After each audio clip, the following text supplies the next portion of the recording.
Welcome to Homefront on County Cable Montgomery.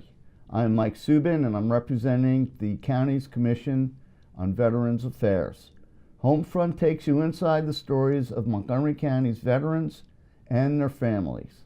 We try to help veterans and their families find the services that they may need. Today we're going to talk about a special program called Serving Together. Serving Together is part of the Everymind program. Everymind is what many of us used to know as Montgomery County Mental Health Association. Our guests today are Mike Ball, who is the director of Serving Together, and Julie Riggs, who is a program manager.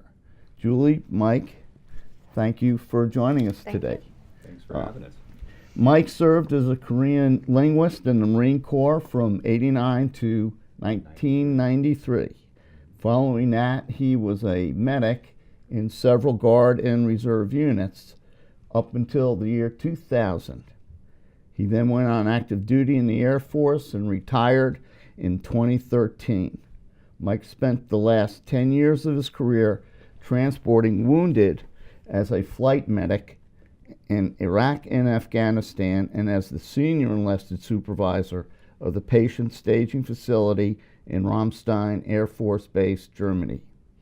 Julie has more than 10 years of experience working with military and veterans in the nonprofit sector. She's the wife of a United States Navy Chief Petty Officer, and I will give my homage to Chief Petty Officers here that in my career as a naval officer, I never would have gone as far as I did without my chiefs. Always knew how to say yes, sir, to them. Learn that real quick. Mike, you've served in a wide variety of service-related positions. I did. Are you still connected with many people you served with? I am, yeah. A lot of people all the way back from the Marine Corps through the Guard and Reserve and in the Air Force. A lot of the people I served with in the Air Force are still in. So interesting group of friends of people that were in the Marines back in the late 80s and early 90s all the way up to Air Force friends that are still on active duty. Well, thank them for taking the torch from us old guys who just can't do it anymore. I will. I will. Julie, you're married, as we said before, to a Navy Chief Petty Officer. The families of service members are so important. Mm-hmm. What do you see as some of the things that they need where they have some different perspectives than folks you know in the community who are not service related? Sure. I think one of the first things is that we restart our network every time we move. And so the ability to build connections in the communities where we live and where we move to. So either for employment or for finding out which schools are best for our kids or even what grocery store is the best one to shop at, right? We have to start that every time we move. And so I think that might be a different perspective than people who are not, relocating as often as we are. Given that, what would you recommend to families of service members as they're transitioning out of the military into the civilian sector?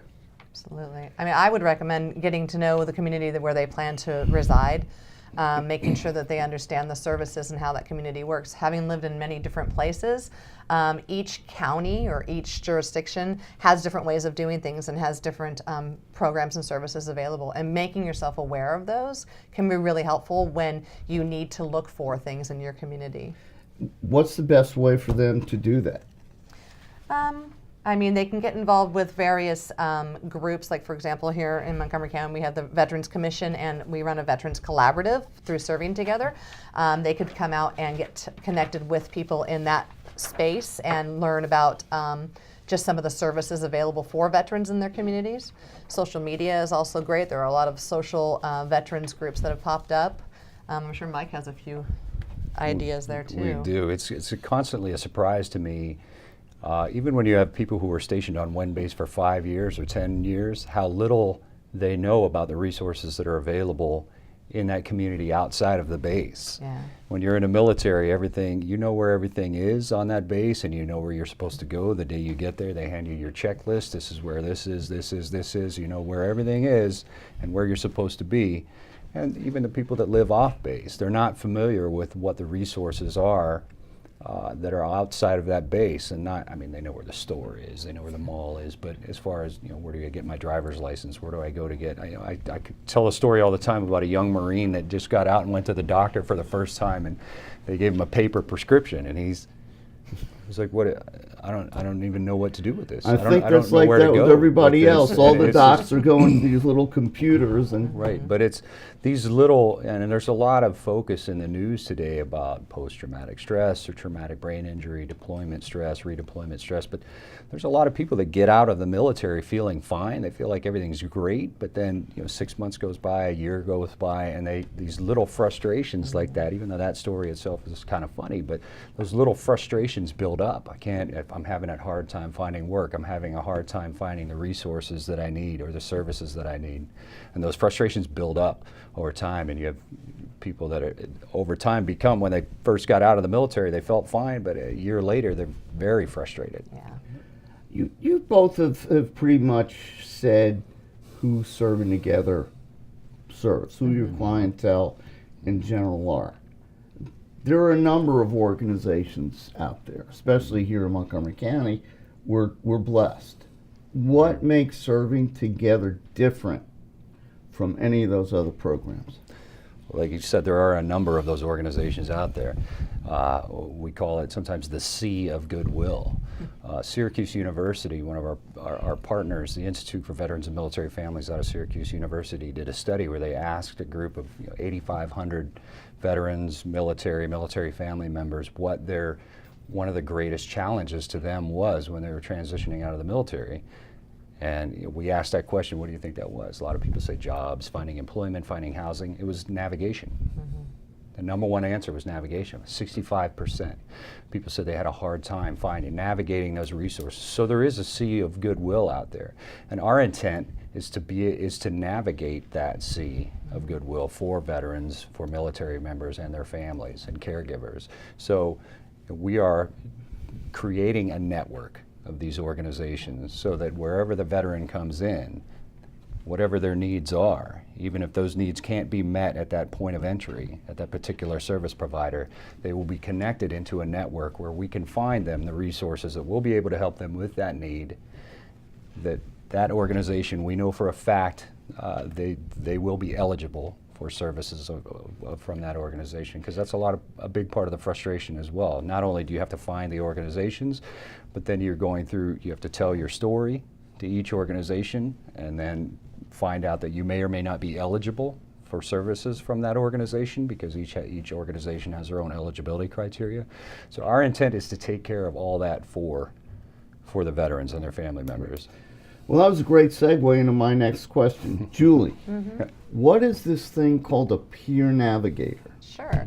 So our Peer Navigators are our direct component, or direct service component for our program. They are individuals who work directly with the people who call up to our program, come in via our online assistance requests, or we meet in person and they ask for help. Our Peer Navigators directly connect those people, military, veteran, and their families, to the resources in the community. So our two Peer Navigators are military connected. In fact, all of our staff are military connected, either as veterans or spouses of active duty or veterans. So we kind of know the landscape, and we know the languages and all the acronyms that sometimes get confusing. So the Peer Navigator works with the caller or the veteran to get them connected to whatever services they need. And then that person also follows up to make sure that the veteran has been able to access those services. How does one get to your Peer Navigator? There's a couple ways. Servingtogetherproject.org, that is our website. Right there on the front of the website it says Say that again. Servingtogetherproject.org. Front page, landing page, get assistance. Very little information, name, phone number, and what type of assistance you're looking for. Immediately an email gets shot out to all our Peer Navigators and our entire staff, actually. And then we follow up with a call to see what they need. Or they can go on the phone number, which is 855-738-7176. Again. 855-738-7176. Great. There are a number of groups that have limitations on who they serve and what they can do. Serving Together, limitations. That's like I was mentioning before, that's part of the value of having this network. we're never going to tell any individual organization who they should or shouldn't serve. There's a lot of organizations that got into this because they want to help people, but they're either their funders or their directive is to help a specific group of people. That's fine. That's great.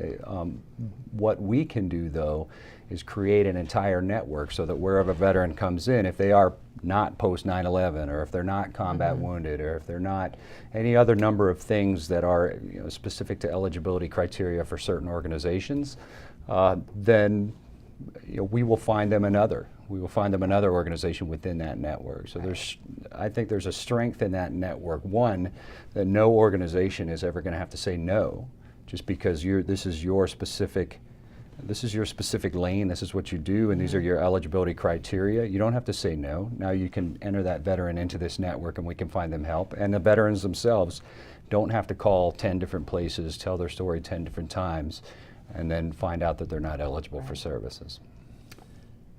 It's 2018. Some of the most common problems we're hearing today in society at large, and some specifically in the veterans community: suicide, sexual trauma. Right. What are the numbers regarding suicide nationally, and is that on the increase? I believe it's down to 20 a day, actually, which is still way too high of a number. But I believe that there has been some movement away. It was at 22 for a while per day of veterans who choose to end their life via suicide. But that is still a huge number, and access to mental health services and behavioral health services is one of the reasons that has been kind of noted in the media and the press as to why that number is so high. Common symptoms, issues which are causing those numbers to occur. Again, I firmly believe that there is a focus now on post-traumatic stress and traumatic brain injury and combat stress, but a lot of the suicides that we're seeing are not among this post 9/11 veteran generation that just came back from Iraq or Afghanistan. We're seeing it. Yeah. We're seeing this high levels of suicide among older veterans. So I firmly believe that a big part of the problem is not being able to navigate to the resources they need. So it's not just, you look at the problem of suicide, it's not just a mental health problem. It's not just post-traumatic stress.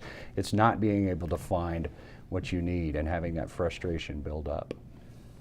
Sexual trauma, huge and growing issue in society. Are you Right. seeing a lot of folks come in suffering from sexual trauma? I don't know that our numbers have increased specifically.